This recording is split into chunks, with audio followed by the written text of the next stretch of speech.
Olá, queridos alunos, tudo bem com vocês? Aqui é a professora Joelma e a gente vai estar ministrando essa semana a aula de Geografia e a gente vai estar falando sobre a formação e ocupação do território brasileiro, a formação do povo brasileiro e a população do Tocantins. Vamos lá? Então, para a gente começar aqui a falar sobre a formação e ocupação do território brasileiro, a gente faz alguns questionamentos, né? Como se formou o Brasil que conhecemos hoje? Por que nosso país é assim e não de outro jeito? Como estabeleceram os nossos hábitos culturais? Como se desenvolveu a nossa economia? Se a gente observar, são vários questionamentos, né, que a gente faz para entender, né, toda essa dinâmica da formação do nosso território. Então, para entender e responder essas questões, né, que costumamos analisar o processo de formação do território brasileiro, ok?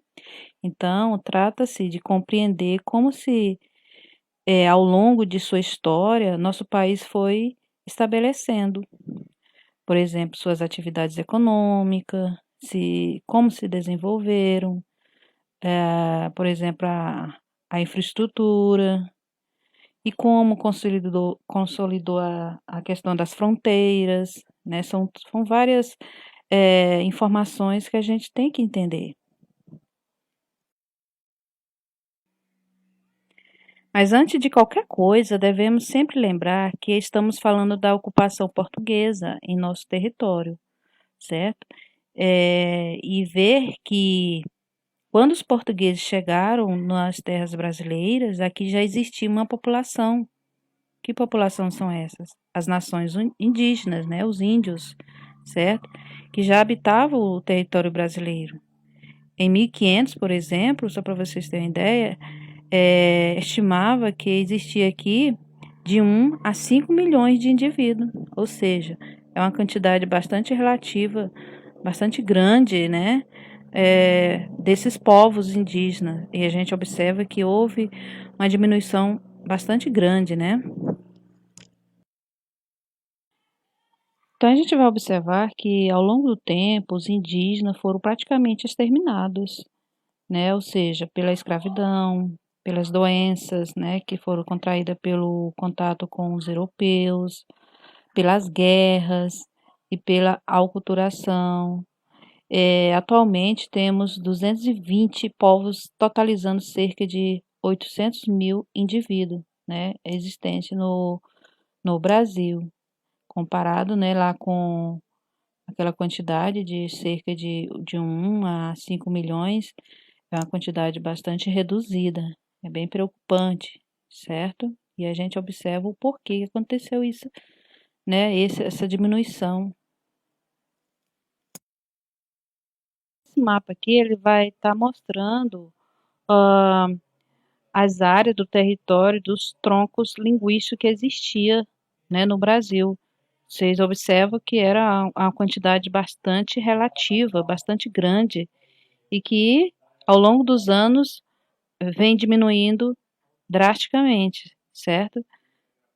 Só para vocês terem uma noção, né? Principalmente aí na região norte, nos estados do Pará, Rondônia, Mato Grosso, Amazonas, principalmente, a quantidade de indígenas é bastante grande, ainda hoje, né? Mas comparado a 1500, diminuiu bastante.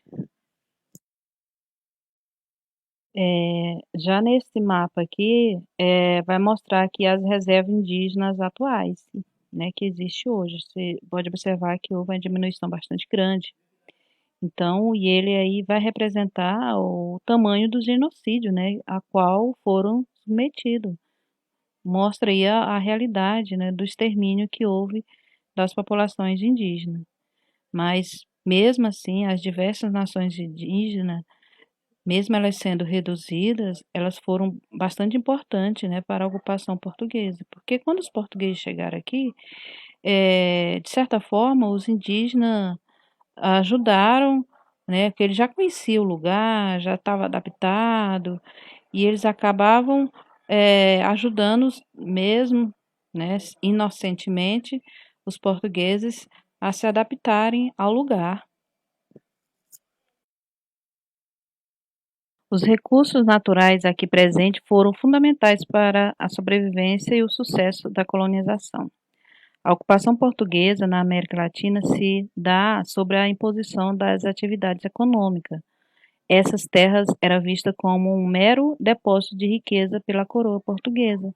Então a gente observa que os portugueses, quando chegaram aqui, o interesse deles era basicamente enriquecer através das riquezas que o Brasil, as terras brasileiras proporcionavam. Então o interesse era exatamente o econômico. O que a gente vai observar também é que a extração do pau-brasil foi a primeira atividade estabelecida. Apesar de rentável, ela não povoou o território, certo? Da rápida extração de madeira adquirida diretamente dos índios, o máximo que estabeleceu aqui foram feitorias espalhadas ao longo da costa, né, do litoral brasileiro, para a adaptação do produto. A ocupação efetiva só começa a ocorrer só apenas em 1532, em virtude de manter as terras povoadas de portugueses. Então, a defesa do território contra as nações estrangeiras e a necessidade de melhor explorá-lo levou a coroa portuguesa a iniciar um projeto de colonização do Brasil. Mas para isso seria necessário a atuação de iniciativa privada, já que a coroa não pretendia arcar com as despesas, né, enormes que levaria à colonização. Então, a primeira divisão territorial do Brasil. Então, a gente vai ver que a coroa reparte as terras que lhe couberam no estabelecimento do Tratado de Tordesilha, né? Ela divide em faixas, conhecida como capitania hereditária. Então, como vocês podem observar aí no mapa, cada faixa foi concedida a um capitão donatário. Normalmente era empresário de posse e prestígio diante da corte portuguesa. Aí cabia a ele, dentro de sua capitania, desenvolver com seus próprios recursos o povoamento e a promoção da justiça. Cabe ressaltar também que a ocupação do território brasileiro durante os primeiros séculos teve como foco o litoral brasileiro. Foi lá que surgiram as primeiras vilas e cidades. Tal escolha se deu pela facilidade da comercialização e proximidade dos fortes e também pelo temor em relação às nações indígenas, né, que ficava mais no interior. Então aqui a gente vai falar aqui um pouco sobre a formação do povo brasileiro. Então a formação do povo brasileiro remonta ao início ainda lá do século XVI e costuma analisar esse tema começando falando sobre os povos formadores ou das matrizes étnicas, né, do povo brasileiro. As mais antigas dessas matrizes são os povos indígenas. Estes habitavam o continente americano há mais de 10 mil anos, né? É, quando os portugueses aqui chegaram. E, só para vocês terem ideia, já foi falado anteriormente que era cerca de 1 a 5 milhões de pessoas, né? Que estavam distribuídas em mais de 1000 povos diferentes. A partir do século XVI, que chegaram os portugueses, a maioria deles eram homens que buscavam o enriquecimento rápido para retornar a Portugal. Muitos deles acabavam, né, tendo filho com mulheres indígenas, e aí dando início ao dramático processo de miscigenação. A última dessas matrizes são os africanos. Eles foram escravizados, né, e trazidos à força para cá, para o Brasil. E aí eles eram submetidos às mais diversas formas de trabalho forçado, tendo como suas vidas sob o poder do Senhor Branco, que maltratavam, né, e tratavam eles feito animais. Foi um período bastante triste, né, da história do Brasil. Inicialmente, eles foram recrutados para trabalhar nas fazendas de cana-de-açúcar no Nordeste. Depois foram para a exploração de ouro, de pedras preciosas em Minas Gerais. E também, mais tarde, eles foram trabalhar, né, como escravo nas lavouras de café no Rio de Janeiro e São Paulo.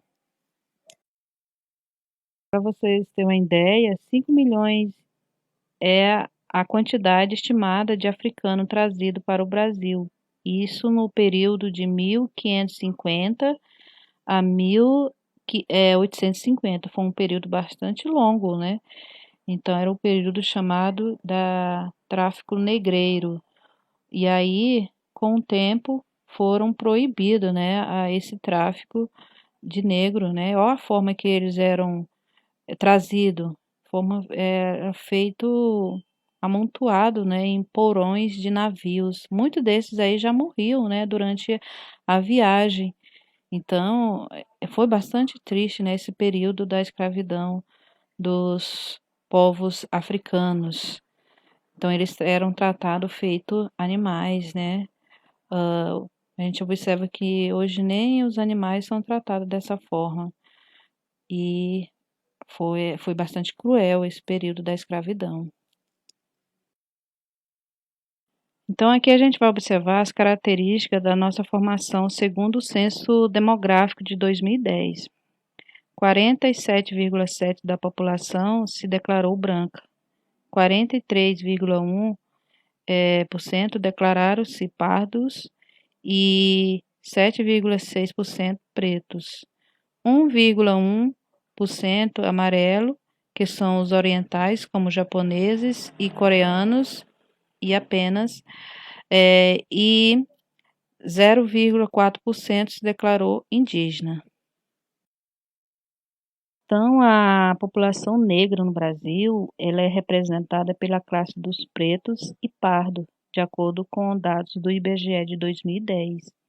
Eles eram a maioria da população brasileira.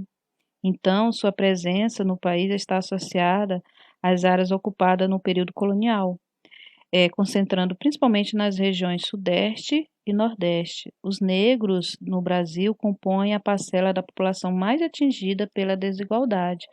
Então, só para vocês terem uma ideia, eles são 2/3 dos brasileiros em situação de extrema pobreza. São os que possuem menos acesso ao ensino superior e os empregos de baixa renda. Então, a gente vê que a desigualdade é bastante grande, né, em relação aos negros. Sua representação política também é bem reduzida, apenas 24% dos políticos eleitos declararam preto ou pardo. E, além disso, né, como já falamos, a questão do racismo é muito grande também, ainda no Brasil, né? Eles sofrem, são vítimas diariamente, a gente vê, acompanha aí na TV, na internet, é, vários momentos, né, de pessoas que são atingidas pelo racismo, e isso é bastante preocupante no tempo que estamos, né? Era para ter mudado muito essa questão, as pessoas terem mais consciência, saber respeitar o indivíduo, né? Cada um. Assim como os indígenas e os negros também têm reconhecido seu direito às terras tradicionais ocupadas pelos seus antepassados. Trata-se dos quilombos, que são as comunidades para abrigar escravo fugitivo. Então, os quilombos, eles cultivam seu próprio alimento e podia preservar suas tradições africanas. Muito desses quilombos persiste por meio de comunidades quilombola presentes em todos os estados brasileiros. A demarcação das terras quilombolas foi regulada pelo decreto do número 4.887 de 2003. e reconhece a essas comunidades o direito do uso exclusivo das terras ocupadas por seus antepassados. Contudo, assim como as terras indígenas e as comunidades quilombolas, são frequentemente utilizadas por fazendeiros, causando conflitos. Outros grupos culturais também fazem parte do povo brasileiro na segunda metade do século XIX. Uma grande leva de imigrantes começa a chegar no Brasil. A gente pode destacar, por exemplo, os portugueses, espanhóis, italianos, alemães, poloneses e japoneses. Então, e atualmente o país é ponto de destino de muitos imigrantes latino-americanos. E a gente pode citar como exemplos os haitianos. Vamos falar agora aqui, por último, né, sobre a população do Tocantins. Então, o Tocantins é o estado mais novo do Brasil. Sua criação ocorreu após o desmembramento do norte do estado de Goiás, em 5 de outubro de 1988. Após esse processo, houve um acelerado crescimento demográfico estadual, impulsionado pelos fluxos migratórios regionais. Então, muitas pessoas de outros estados, né, vieram para o estado Tocantins em busca de melhores condições, né, que era um estado novo, via como um progresso, né? Então, e realmente foi, né? Para muitos que vieram, no início foi bastante difícil, mas quem conseguiu se estabelecer, conseguiram seu horizonte, né, aqui no estado do Tocantins. Quem trabalhou firme, né?